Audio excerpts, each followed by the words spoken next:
2025-এর এই পৃথিবীতেও কোনো সুনির্দিষ্ট লক্ষ্য ছাড়া, কোনো একটা অ্যাচিভমেন্ট ছাড়া এভাবে এই ভোরবেলায় উঠে মসজিদে চলে যাওয়া, এটা কি সম্ভব? আমার মধ্যে কৌতূহল জাগ্রত হলো। কেন এরা মসজিদে যায়? মুসলমানরা কি পায়?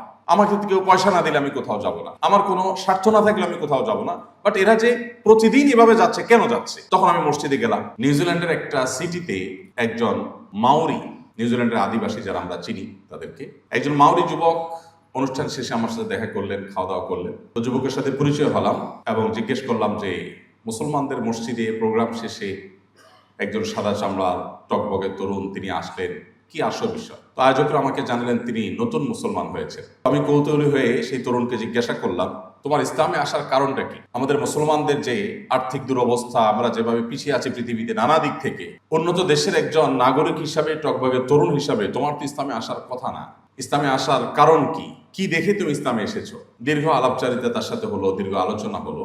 একটা পর্যায়ে তাকে জিজ্ঞাসা করলাম যে তোমার ইসলামে আসার আগে আর ইসলামে আসার পরে এই দুই জীবনের ভিতরে কোনো পার্থক্য অনুভব করছো কিনা, ফিল করছো কিনা? তখন সে যুবক, যার নতুন নাম রেখেছে সে তৌফিক, আর তার পুরাতন নাম সম্ভবত তানি, সে আমাকে বলল যে ইসলাম গ্রহণ করার আগে আমার জীবনের আসলে কোনো লক্ষ্য খুঁজে পেতাম না। ইসলাম গ্রহণ করার পর এখন জীবনের লক্ষ্য তো অনেক পরের কথা।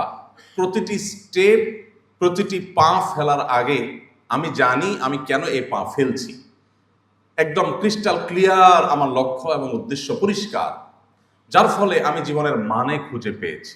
এর আগে আমি পড়াশোনা করব, আমি তরুণ মানুষ, আমার ক্যারিয়ারকে ভালো একটা জায়গায় নিয়ে যাব, আমি পৃথিবীতে অনেক কিছু করব, অনেক টাকা পয়সা কামাই করব, অনেক বড় উদ্যোক্তা হব, অনেক বড় চাকরি হব, অনেক কিছু হব। বাট আফটার দ্যাট, সবকিছুর শেষে আসলে কি হবে? আমি অনেক টাকা পয়সা মালিক হলাম, পৃথিবীর সবচেয়ে বড় পয়সাওয়ালা হয়ে গেলাম, তো আমার তো একসময় মরতে হবে। যখন মরে যাব সব থেকে যাবে, আমি চলে যাব।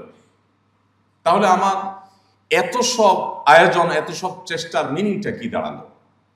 এটার ফাইনাল রেজাল্টটা কি দাঁড়ালো? ঠিক একইভাবে যত রকমের আয়োজন আছে আমার জীবনকে ঘিরে, তার সব আয়োজনগুলো আমি উপভোগ করার চেষ্টা করতাম, কিন্তু একটা পর্যায়ে এসে আমার ভেতর থেকে এক হতাশা কাজ করতো। সেটা হলো আসলে দিন শেষে আমার অ্যাচিভমেন্টটা কি, অর্জনটা কি? অনেক বড় পাওয়ারফুল হয়ে গেলাম, তো যখন মরে যাবো সাথে সাথে শেষ হয়ে যাবে, পাওয়ার সব রেখে আমাকে চলে যেতে হবে। তাহলে খুবই সামান্য এবং লিমিটেড একটা টাইমের জন্য এত কিছু করে আসলে লাভটা কি হলো? আমরা জীবনে চেষ্টা করি যতটা ভোগ করি তার চাইতে কম সময়ে। আমরা আমাদের জীবনে স্টাবলিশড হতে হতে, যেটাকে আমাদের বাংলা ভাষায় এক কথায় আমরা বলি পায়ে দাঁড়ানো, নিজের পায়ের উপর দাঁড়াতে দাঁড়াতে আমাদের 40-45 বছর বয়স হয়ে যায়। পড়াশোনা ঠিক করে শেষ করা, এরপর ভালো একটা অবস্থানে যাওয়া, সে অবস্থান থেকে আবার নিজের অবস্থানকে আস্তে আস্তে আস্তে আস্তে একটা ভালো জায়গায় নিয়ে যাওয়া। এরপর আমাদের যখন ভোগের সময় আসে তখন শুরু হয় ক্ষয়, জীবনের ক্ষয়।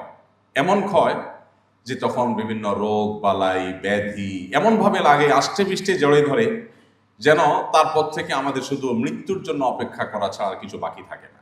তো সে যুবক আমাকে বলছিলেন যে আমার পুরো জীবন সম্পর্কে এমন অনুভূতি, এমন অনুভব আমার মধ্যে সবসময় কাজ করতো। সামহাও আমি আমার বন্ধু বান্ধবদের মাধ্যমে মুসলমানদের মসজিদে আসা যাওয়া দেখলাম, একটু আমার কাছে অস্বাভাবিক মনে হলো যে মানুষ সবাই কাজে যায়, পেশাগত কাজে ব্যস্ত থাকে, স্কুল কলেজে যায়, আর এরা মসজিদে যায়। 2025-এর এই পৃথিবীতেও কোনো সুনির্দিষ্ট লক্ষ্য ছাড়া, কোনো একটা অ্যাচিভমেন্ট ছাড়া এভাবে এই ভোরবেলায় উঠে মসজিদে চলে যাওয়া, এটা কি সম্ভব? আমার মধ্যে কৌতূহল জাগ্রত হলো। কেন এরা মসজিদে যায়? মুসলমানরা কি পায়? আমাকে তো কেউ পয়সা না দিলে আমি কোথাও যাব না, আমার কোনো স্বার্থ না থাকলে আমি কোথাও যাব না, বাট এরা যে প্রতিদিন এভাবে যাচ্ছে, কেন যাচ্ছে? তখন আমি মসজিদে গেলাম, মসজিদে মানুষের সাথে উঠলাম, বসলাম, তাদের দেখলাম, তারা দেখি নামাজ পড়ে। জিজ্ঞেস করলাম তোমাদের নামাজ পড়লে কি হয়, কোনো পয়সা কড়ি পাও কিনা, কোনো প্রতিষ্ঠান, কোনো এনজিও, দেশি বিদেশি কেউ তোমাদের কিছু দেয়? বলে না, কেউ কিছু দেয় না। এটা কোনো কথা? কোনো টাকা নাই, পয়সা নাই, তুমি 5 বার দৈনিক মসজিদে যাচ্ছ, ঘুমটুম বাদ দিয়ে, এরপর নামাজ কালাম করছো, তোমাদের প্রাপ্তিটা কি আসলে, কেন এসব করো? তো যুবক অনেক দীর্ঘ আলোচনার একটা পর্যায়ে বলল যে এরপর আমি কনভিন্সড হলাম যে এরা একটা অদৃশ্য সুখ পায় যেটা আমি পাই না। তো আমি তাদেরকে বললাম, তাহলে আমাকে মুসলমান বানাও। মুসলমান হলাম। যুবক বলল যে এখন জীবনের লক্ষ্য তো অনেক পরের ব্যাপার, আমি ঘর থেকে বের হয়েছি পড়াশোনা করার জন্য, আমার কলেজে যাচ্ছি, তখনও আমার কাছে একটা সুনির্দিষ্ট লক্ষ্য সামনে আছে। আমি কেন কলেজে যাচ্ছি, কেন আমি ভার্সিটিতে যাচ্ছি, কেন আমি পড়াশোনা করছি, এই পড়াশোনা করে আমার অ্যাচিভমেন্টটা কি হবে, আমি উত্তর জানি। তোমাকে আমি এখন বলতে পারবো আমার প্রাপ্তিটা কি। আমি মানুষের সেবা করব, আমি অনেক বড় উদ্যোক্তা হব, মানবতার অনেক বড় সংকট সমাধানের পথে আমি অগ্রসর হব। বাট এগুলো সবগুলো করার পর আমার একটা বড় প্রাপ্তির জায়গা আছে, যে আমি আমার আল্লাহর কাছ থেকে রিওয়ার্ড পাবো, পুরস্কার পাবো। এমনকি আমার যে লক্ষ্য, আমার যে গোল, সেটাতে যদি আমি সাকসেস নাও হই, তারপর আমার হারাবার কিচ্ছু নেই। এটা আমার কাছে একেবারে পরিষ্কার।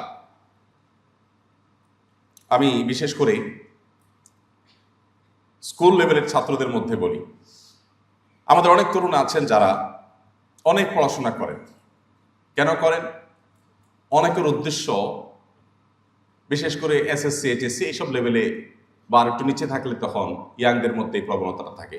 অনেকের উদ্দেশ্য থাকে যে অনেক পড়ালেখা করছি, পাশে পাশে আন্টিকে দেখায় দেওয়ার জন্য। উদ্দেশ্য কি? পাশে পাশের আন্টিকে একটু দেখায় দেওয়া। কেন? কারণ আন্টিটা সারাদিন আমার মায়ের কাছে এসে তার ছেলের গল্প শোনায়, তার মেয়ের গল্প শোনায়। এগুলো শুনতে শুনতে কানটা ঝালা ফালা, আমি কিছু জবাব দিতে পারছি না।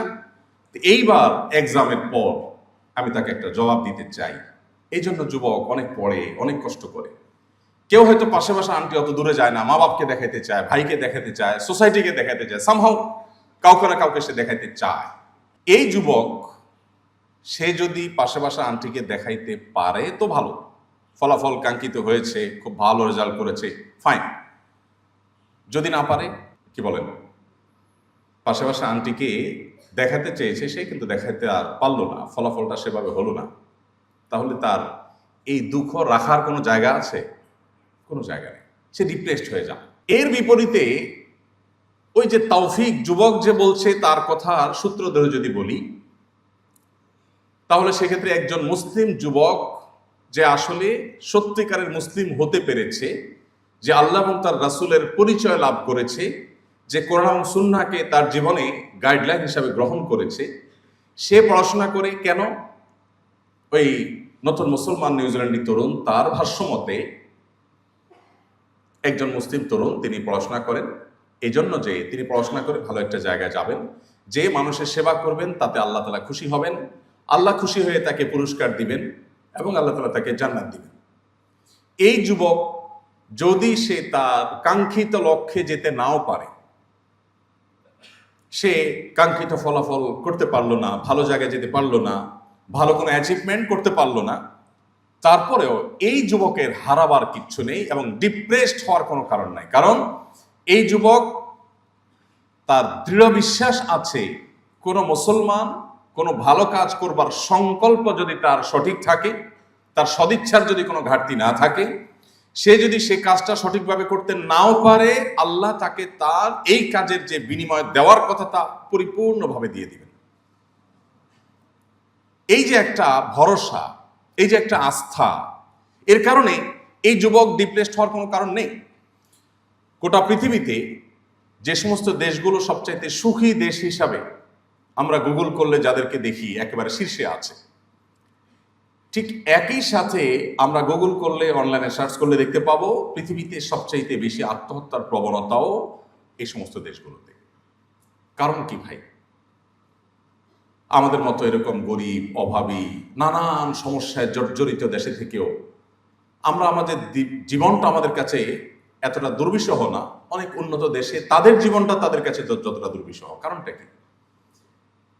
এই যুবকের যে ফিলিংস, ইসলাম গ্রহণ করার পরে তার যে অনুভূতি, যে সে জীবনের মানে খুঁজে পেয়েছে, জীবনের উদ্দেশ্য খুঁজে পেয়েছে, আমার মনে হয় একজন মুসলমানের সাথে অন্যদের পার্থক্যের এই জায়গাটা রচনা করে দেওয়া মুহাম্মদ সাল্লাল্লাহু আলাইহি সাল্লামের আমাদের প্রতি যত অবদান আছে, এর মধ্যে সবচেয়ে বড় অবদান বা সবচেয়ে বড় অবদানগুলোর একটি হলো এটি। আস-সুন্নাহ ফাউন্ডেশন, উম্মার স্বার্থে সুন্নাহর সাথে।